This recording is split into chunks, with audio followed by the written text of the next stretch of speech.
Welcome to English Podcast for Listening and Speaking. It's great to have you join us today. I'm Tom. And I'm Emily. We're so excited to spend some time with you, helping you improve your English listening and speaking skills. That's right. And today, we're diving into a topic that's not just important, but also incredibly heartwarming. Our episode is all about helping others, the power of kindness and volunteerism. It's a theme that touches everyone, and we believe it's a fantastic way to explore natural English conversation. This episode is designed especially for our intermediate level learners, so we'll be speaking clearly, but also introducing some really useful, everyday expressions. Absolutely. We want to make sure you not only understand the words but also feel confident using them in real conversations. We'll be talking about various ways people help each other, from big organized efforts to simple acts of kindness. And speaking of useful words, we'll be introducing a term today that's very common when we talk about community support. It's a place where people often go to give their time and help those who are struggling. Think about a place that serves warm meals to people who need them. We'll get to that in just a moment. All right. Emily, you teased a word earlier, and I think it's the perfect place for us to start our vocabulary journey today. The word is soup kitchen.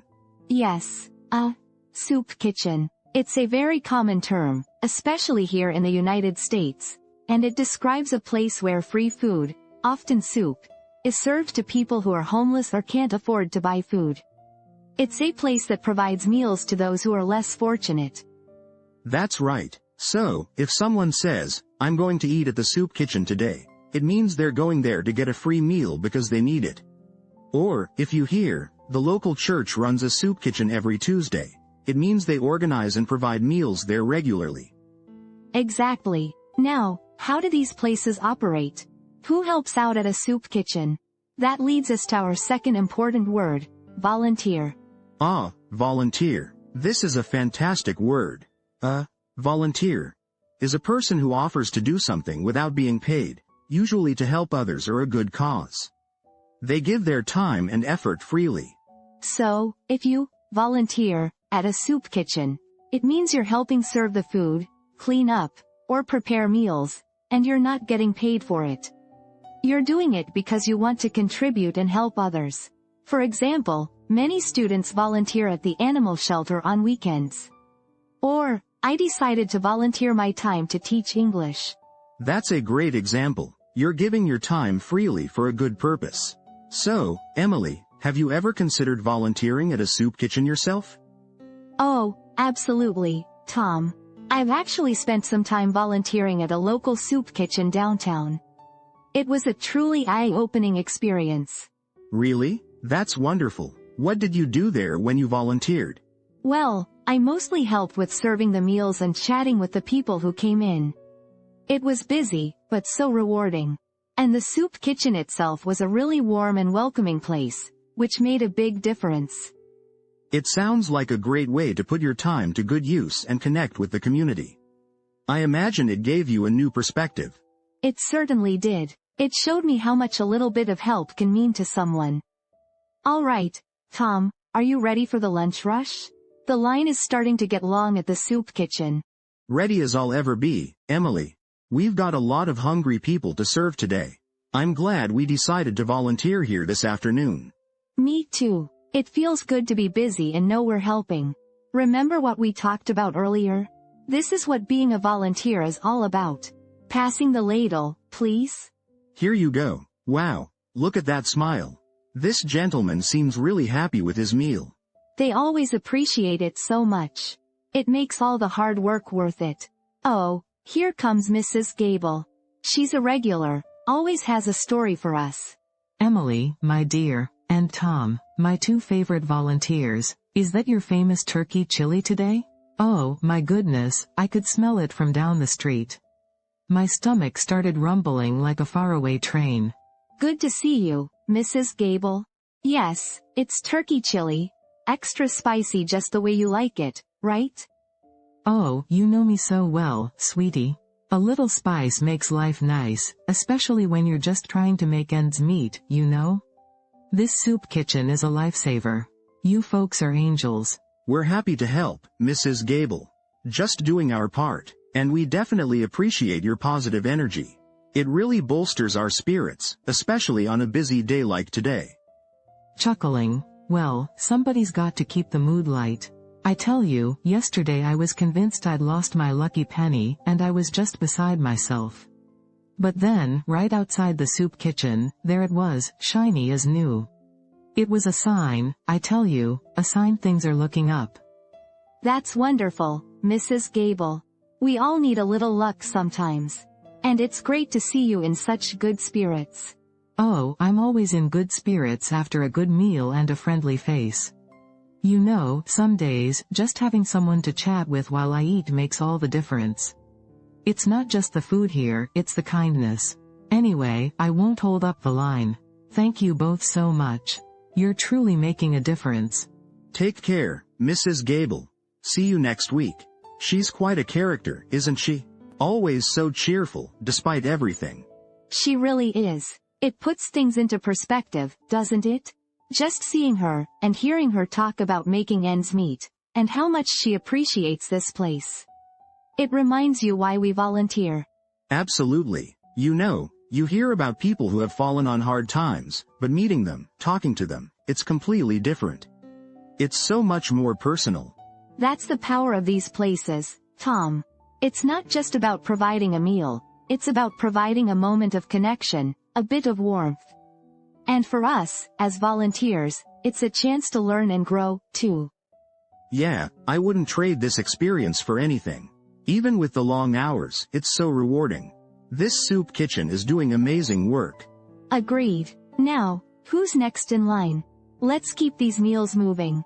Welcome back, everyone. We hope you enjoyed that little scene from the soup kitchen. It was busy, but definitely rewarding, wasn't it, Tom? Absolutely, Emily. And Mrs. Gable, she's a character, isn't she? Always brings a smile to my face, even when things are hectic. She really does. Now, you might have noticed we used a few interesting expressions and phrases in that dialogue. So, let's take a moment to unpack some of them. This is our Daily English segment. First up, you heard Mrs. Gable say, "A little spice makes life nice, especially when you're just trying to make ends meet, you know." That phrase, make ends meet. What does that mean, Emily? Great question, Tom. To make ends meet means to earn just enough money to cover your basic living expenses. So, rent, food, transport, and other necessities. If you're making ends meet, you're managing financially, but there isn't usually much extra money for luxuries or savings. Right, like for many students, myself included, when I was in college. I was definitely just trying to make ends meet.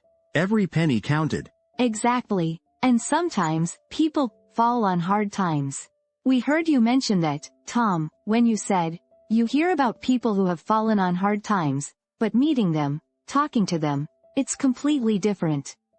Ah, yes. When someone has fallen on hard times, it means they're experiencing a period of financial difficulty or bad luck in their life. Maybe they lost their job, or they have unexpected medical bills, or something difficult has happened that makes it hard to live comfortably. It's a very common way to describe people who are struggling, and it often comes with a sense of empathy, acknowledging that life can be unpredictable. You know, like, after the factory closed, many families in the town fell on hard times. It just means they faced difficult circumstances. And speaking of difficult circumstances, we mentioned helping the needy, or the less fortunate. This is simply a kind way to refer to people who lack basic necessities like food, shelter, or money. It's often used when talking about charitable work. Yes, instead of saying, poor people, which can sometimes sound a bit harsh, we often say, the needy, or the less fortunate. For instance, the charity collects clothes to distribute to the needy before winter. Or, it's important to support organizations that help the less fortunate. Okay, let's move on to a couple of positive phrases. I said that Mrs. Gable's positive energy bolsters our spirits. To bolster spirits means to improve someone's emotional state, to make them feel better, more hopeful, or more confident. It's like giving someone an emotional boost. When you're feeling down, a kind word from a friend can really bolster your spirits. Or, for me, a sunny day after a week of rain always bolsters my spirits.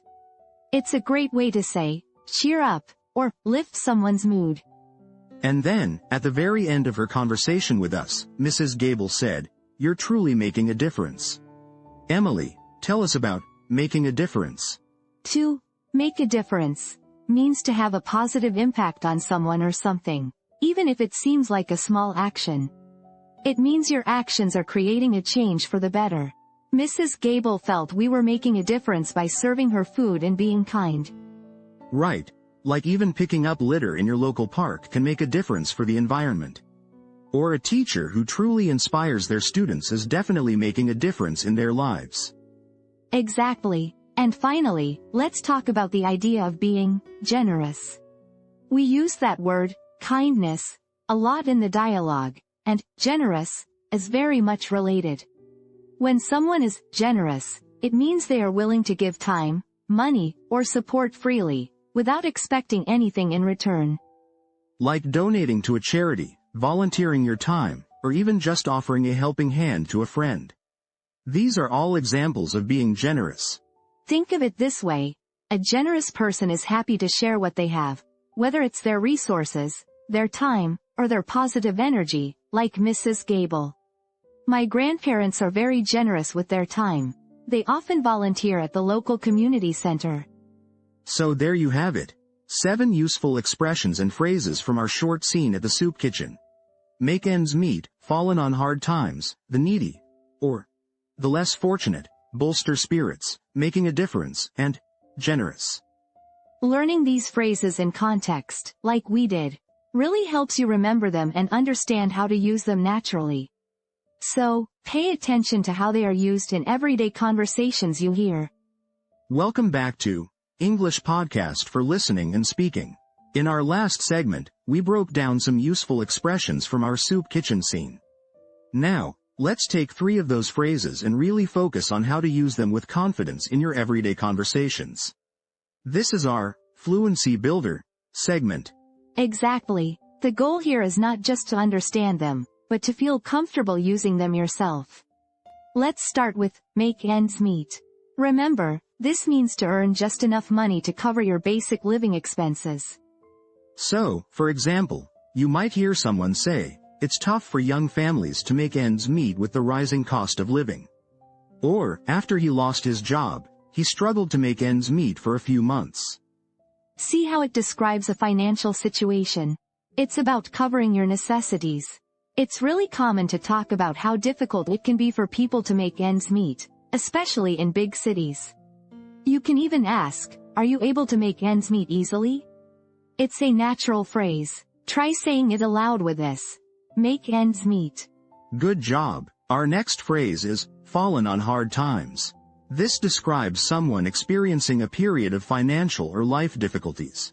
It's a bit more personal, about someone's current state. You could say, the recent economic downturn caused many small businesses to fall on hard times. Or, after her illness, she unfortunately fell on hard times and needed help from her community. It's a way to explain why someone might be struggling, without going into too much detail, and it often implies a need for compassion. It suggests a temporary setback rather than a permanent state. Remember to use fallen on, not fell on. They have fallen on hard times. Say it with this. Fallen on hard times. Excellent. And finally, let's talk about making a difference. This phrase is really positive and inspiring. It means to have a positive impact, to create a change for the better. So, you could say, volunteering even a few hours a week can truly make a difference in someone's life. Or, our local animal shelter is always looking for people who want to make a difference for abandoned pets. It's used when you want to highlight the positive impact of an action or person. It doesn't have to be a huge impact. Even small actions can make a difference. It's about having a noticeable, beneficial effect. Can you think of someone who has made a difference in your life? Now, try saying it. Making a difference. Fantastic. So, there you have them. Make ends meet, fallen on hard times, and making a difference. Try to use them in your own conversations this week. Maybe describe a situation where someone is trying to make ends meet, or talk about a time someone you know has fallen on hard times, or even better, share an example of how you or someone else has made a difference. That's right. The more you use these phrases, the more natural they will become. Practice makes perfect, or in this case, fluent. We encourage you to use them aloud. Even just talking to yourself in English can help build that confidence. You know, Tom, all this talk about making a difference and helping others really makes me think about my own experiences. It's one thing to talk about it, but actually doing it, it's a completely different feeling. Absolutely, Emily, I couldn't agree more. It's so much more impactful when you're directly involved. Do you have a specific experience that stands out to you? I do. A few years ago, I started volunteering at a local food bank every Saturday morning. We would organize donations and pack boxes for families in need. I initially went because I felt like I should be doing something, but it quickly became something I looked forward to. That's wonderful. What made it so special for you? Well, seeing the direct impact was huge. You'd see the families come in, and sometimes they looked so tired or stressed. But when they left with their boxes, there was often a genuine smile, a sense of relief. Knowing I was playing a small part in that, it truly bolstered my spirits. It wasn't just about giving food, it was about giving a little bit of hope. It definitely made me feel like I was making a difference. That's really powerful. It's not just about the tangible help, is it? It's the human connection. For me, my most memorable experience wasn't formal volunteering. It was actually helping out an elderly neighbor after a big snowstorm. She lives alone, and her driveway was completely blocked. Oh, wow, that's so thoughtful of you. Thanks. I just grabbed my shovel and started digging her out. It took a while, but she came out with some hot chocolate and cookies when I was done. She told me how much it meant to her, and it just struck me how simple acts of kindness can be so meaningful. It wasn't about an organization or a big event. It was just one person being generous with their time for someone in their community. That's a beautiful example, Tom. It highlights that helping others isn't always about grand gestures or organized events, as important as those are. Sometimes, it's just about looking around your own neighborhood, your own circle, and seeing who might need a little hand, or who might have fallen on hard times. Exactly. And that's a cultural insight too, isn't it? In some cultures, there's a really strong emphasis on family and community looking out for each other informally, without needing a formal volunteer program. It's just expected, while in others, like here in the US, formal volunteering through charities is very common. Both are incredibly important. They really are, and I think both experiences teach you so much. Volunteering at the food bank definitely opened my eyes to how many people struggle to make ends meet even in what seems like a prosperous area. It gave me a lot more empathy and gratitude for what I have. Me too. It makes you realize that everyone is just doing their best, and sometimes people just need a little extra support to get through a difficult period. And the emotional reward of giving, it's truly immeasurable. It fills you up in a way that nothing else really can. You're so right. It's like a cycle, isn't it? When you help others, you feel good, and that positive feeling often inspires you to want to do even more. It truly creates a ripple effect of kindness. You know, all this talk about helping others really makes me think about something deeper. Why does helping matter so much? Why is it so important for us? Helping others is about kindness. When we are kind, we make the world a better place. Even a small act of kindness can change someone's day. It can make a big difference. Kindness connects us. It's also about community. When we help, we build a stronger community. We support each other. We become a part of something bigger than ourselves. This feeling of belonging, this feeling of community, is very powerful. It makes us all stronger. And when we help others, we often feel gratitude. We feel grateful for what we have. We see the struggles of others, and it helps us appreciate our own lives. This feeling of gratitude is a wonderful feeling. It helps us feel more positive. So, helping others is not just good for them. It is also very good for us. It gives us a sense of purpose. It gives us joy. It makes us feel connected. It strengthens our community. Kindness, gratitude, and community. These are the gifts of helping others. Wow, Emily, that was beautifully put. Kindness, gratitude, community. Absolutely. Speaking of all the wonderful words we've learned today, how about we do a quick recap? A little vocabulary challenge for our listeners. Oh, I love a good challenge, Tom. And I bet our listeners are ready.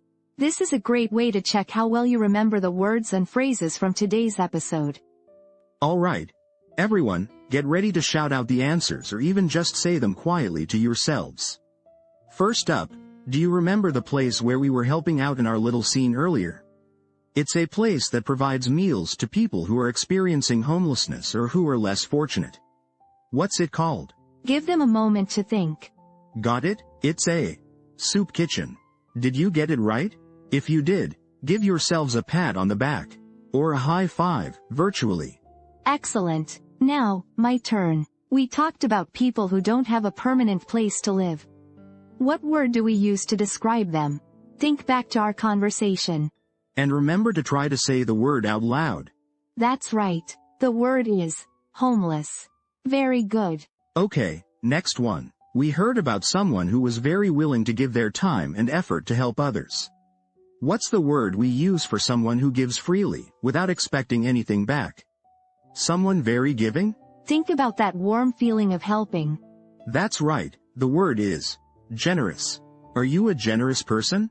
I bet you are. Last one for today. If you contribute your time or effort to help with a task, or help someone who needs assistance, what's a common phrase we use?